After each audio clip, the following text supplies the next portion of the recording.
Welcome back. तो नाज़रीन, break में जाने से पहले खुदा के खादिम हमें सिखा रहे थे कि अमन का बानी कौन है, और उन्होंने एक लफ्ज़ इस्तेमाल किया कि हमसे रुका नहीं जाता। अब पूरी दुनिया की किताबें, लिटरेचर उठाकर देख लें आप, खा वो मजहबी हों, खा वो अदबी हों, खा वो नावल हों, अमन का बानी जब भी लफ्ज़ बोला जाएगा तो खुदा यीशु मसीह ही तारीख़ में खड़ा हुआ नज़र आता है। और पूरी दुनिया ये बात तस्लीम भी करती है। और इस रुई ज़मीन पर पिछले 2000 साल से अरबों इंसानों का तजुर्बा है जिनको अमन हासिल हुआ। तो हम मज़ीद सीखेंगे, और मैं गुजारिश करूँगा ब्रदर विलियम जॉन से कि वो हमें सिखाएं अमन के बानी के ताल्लुक से। जी ब्रदर जी। Thank you. खुदावंद यीशु मसीह हमारे लिए सिर्फ अमन के बानी नहीं है, वो अमन के शहजादे भी हैं। जी। अमन का शहजादा है जिसने हमारी जिंदगियों में आकर हमारी जिंदगियों को बदला है। जैसे ही हम मसीह को कबूल करते हैं तो ये समझ लें कि हमारी जिंदगी बदल जाती है। जब खुदावंद यीशु मसीह शागिर्दों को हुक्म देता है कि कश्ती को झील के पार ले चलो, तो खुदावंद यीशु मसीह उससे पहले तालीम दे के आ रहे हैं। वो पहले बहुत थके हुए थे, ठीक है, और सारा दिन ज़ाहिर है एक इंसान होने के हालत में जब बंदा हो तो भूखा प्यासा भी होता है, थक भी जाता है। बिल्कुल। तो जब वो सफर कर रहे थे तो उनको नींद आ गई, वो सो गए, और वही टाइम में समंदर में तूफान बरपा हुआ। ठीक है, हवाएं चली, तूफान आए, लेकिन शागिर्द जो है वो कंटिन्यू अपने काम पे लगे रहे। लेकिन जब खुदावंद यीशु मसीह सो गए तो तूफान आया, आंधियां आई। तो उस तूफान की वजह से और बारिश के जोर की वजह से जब उन्होंने देखा कि अभी हमारी कश्ती डूबी जाती है, तो उन्होंने खुदावंद यीशु मसीह को मुखातब किया कि ए मालिक, ए उस्ताद, हमें बचा, हम हलाक होते जाते हैं। तो खुदावंद यीशु मसीह गहरी नींद में थे, क्योंकि वो ऑलरेडी पहले तालीम करके थक चुके थे और वो गहरी नींद में सोए हुए थे। जब वो उठे तो जैसे पास्टर नथानियल साहब ने बहुत अच्छे तरीके से एक्सप्लेन किया है कि उन्होंने सिर्फ आंधियों को, तूफान को, बारिश को सिर्फ कहा नहीं थम जाओ, बल्कि डांटा। डांट कौन सकता है? जिसके पास अख्तियार है, वो बाख्तियार है, वो बेख्तियार नहीं है। खुदावंद यीशु मसीह ने रिक्वेस्ट नहीं की, या अबे हमें जो अल्फाज मिल रहे हैं या कोई रिक्वेस्टिंग अल्फाज नहीं है, यहां उन्होंने डांटा, और जैसे ही उन्होंने डांटा तूफान, बारिश, हर चीज थम गई। और थमी क्यों?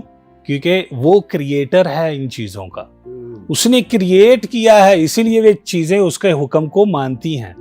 तो ये चीजें वो ही कर सकता है जो क्रिएटर है।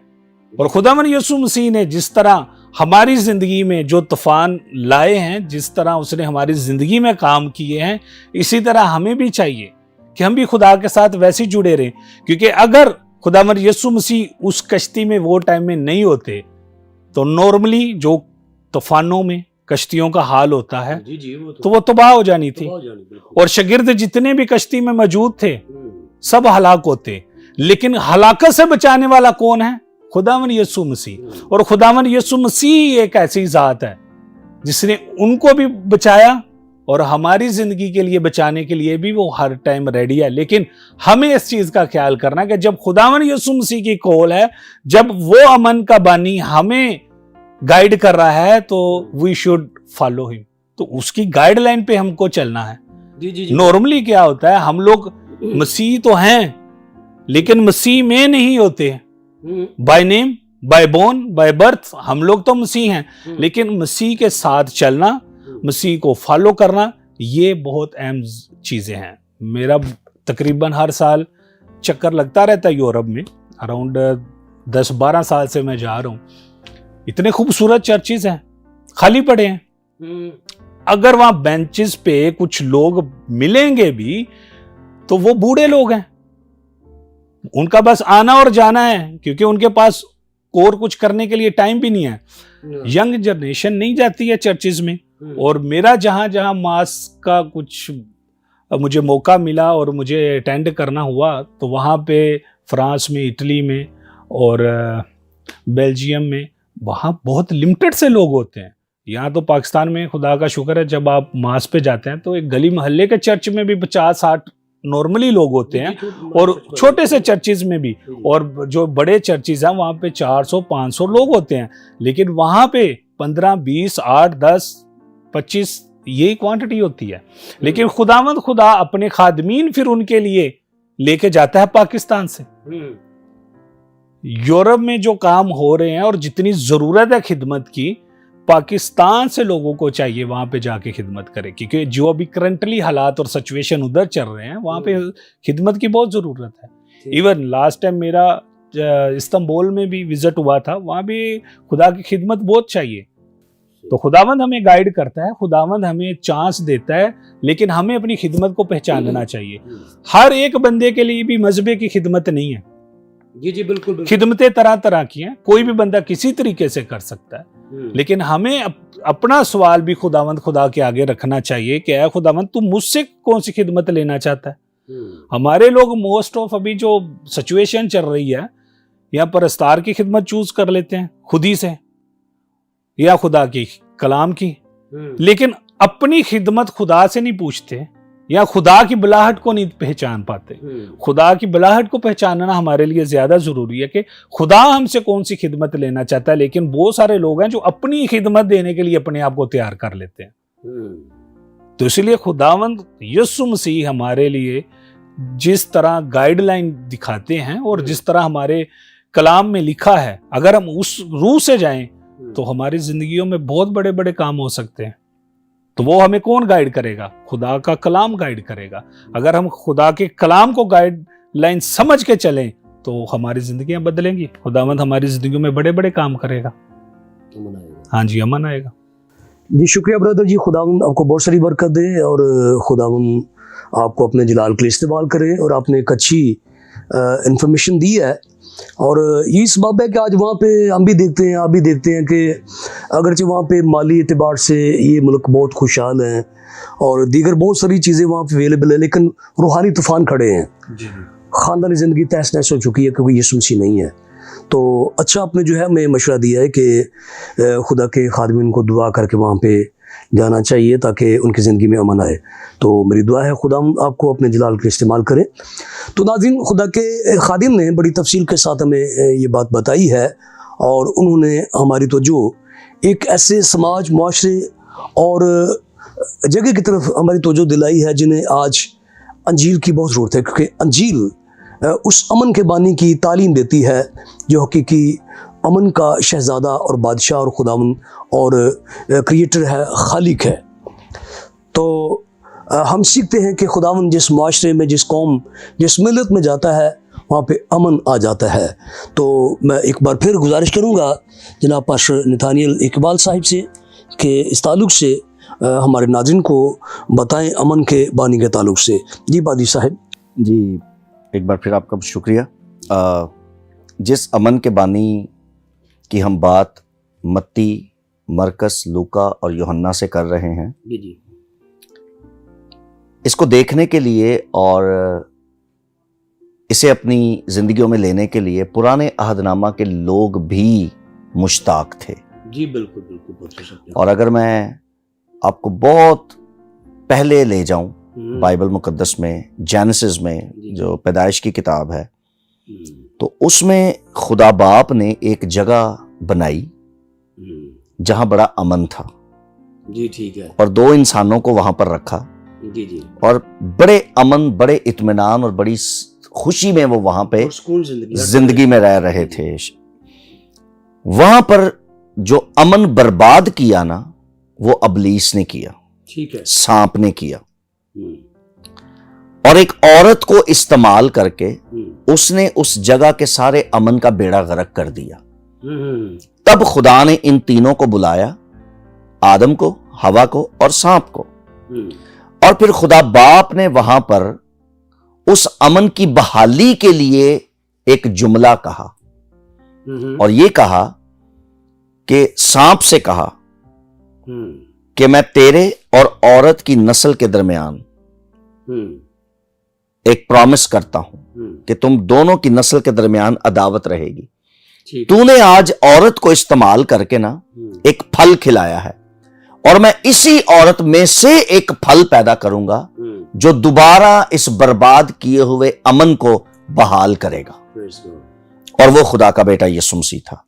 और उस वक्त ये प्रोफेसी भी हुई जो खुदा के अपने मुंह से निकली कि एक वक्त ऐसा आएगा कि तू उसकी एड़ी पर काटेगा और वो उसी एड़ी से तेरे सर को कुचल डालेगा।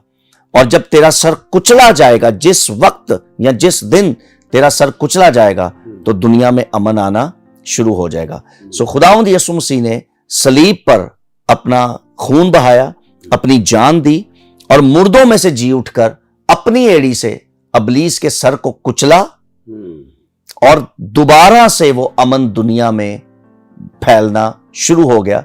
जो अमन बागे अदन में हम खो चुके थे, जो अमन अपने हाथों से हम बर्बाद कर चुके थे, यीशु मसीह के वसीला से वो अमन दोबारा से इस दुनिया में आया। और ठीक उसी तरह जिस तरह आप देखें, खुदा ने कहा कि औरत की नस्ल, आपको पता है नस्ल तो मर्द से कहलाती है, औरत से तो नहीं कहलाती, लेकिन वहां पर खुदा ने कहा औरत की नस्ल से। क्यों? क्योंकि अदन के अंदर औरत को इस्तेमाल किया गया था, इसलिए औरत की नस्ल से ही खुदा ने एक बच्चा लिया और उस बच्चे को फिर बड़ा किया।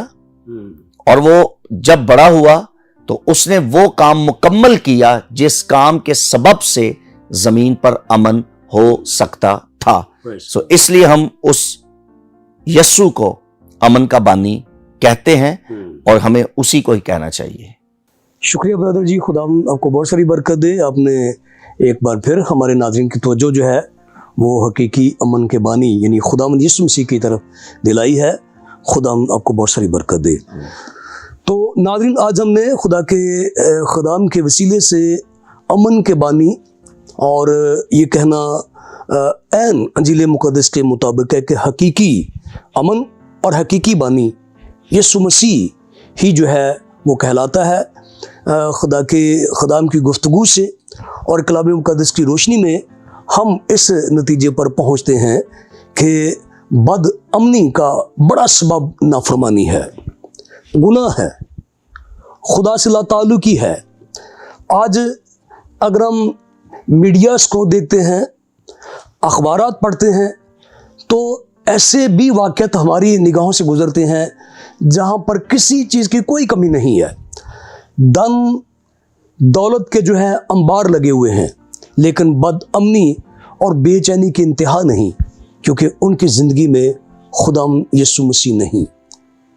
विलियम बार्कले अपनी किताब मसीह के एलची में जब वो रोम की तस्वीर खींचता है तो उनके बड़े बड़े महलात दिखाता है, उनकी शान अज़मत के बारे में बहुत कुछ लिखता है और फिर उनकी रूहानी पस्ती, इखलाकी पस्ती, समाजी पस्ती और गलाजत में गिरा हुआ समाज दिखाता है। और फिर अपनी किताब में बताता है कि ये वही एक मुआशरा था जिसको हकीकतन मसीह की ज़रूरत थी। वो अपने रुपए पैसे को, धन दौलत को अखाड़ों में, स्टेडियम्स में जानवरों इंसानों को लड़ाकर मुसनी जंगे करके खून से खुद को आसूदा करते थे। दूसरों का खून बहाकर उन्हें एक वहशाना खुशी हासिल होती थी। लेकिन जब मसीह रोम में आया और 313 में कस्तंतीन के दौर में वो झंडा लहराया गया जिसके ऊपर सलीब का निशान था, तो हकीकी अमन रोम में आ गया। तो जानिए कि अज़र अंजील मुक़द्दस अमन का हकीकी बानी खुदाम यीशु मसीह है। और किसी खुदा के खादिम ने खूब लिखा है, बल्कि शायद अपने नाम सुना हो, विलियम मैकडॉलैंड, वो अपनी तफसीर में, गलतियों की तफसीर में कहता है कि खुदावन को इस दुनिया की इस्लाह करने में कोई दिलचस्पी नहीं है, बल्कि इंसान को निजात देने में। जब तक इंसान निजात याफ्ता ना हो, मुआशरा निजात याफ्ता ना हो, अमन नहीं आ सकता। तो सिर्फ दुआएं कराने से हमारे मसले हल नहीं होने और मन्नतें मानने से हमारे मसले हल नहीं हो जाते, बल्कि खुदाम यीशु मसीह को हमारी ज़िंदगी में होना होगा। जिस तरह कश्ती में था तो अमन आया, खुदा यीशु मसीह उस शख्स के पास पहुंचा तो अमन आ गया। तो आज खुदावन ने बेशुमार ज़राए पैदा कर रखे हैं। आज आप इस टेलीविज़न पे खुदा का कलाम सुन रहे हैं, कन्वेंशंस हैं, क्रूसेड्स हैं, चर्चेस हैं। आज उठें, राब्ता करें ताकि आपको हकीकी अमन का बानी खुदा यीशु मसीह मिले और आपकी ज़िंदगी में अमन आ जाए। जुड़े रहिए होशाना टीवी से और बाखबर रहिए बाइबल मुकद्दस की गहरी अमीक बातों से और नित नए मुकाशिफात से, ताकि आप रूहानी एतबार से तरक्की करते रहें। आप इजाज़त दें अपने होस्ट पास्टर पतरस दी को। मिलते हैं एक नए प्रोग्राम के साथ। खुदा आप सबको बरकत दे। आमीन।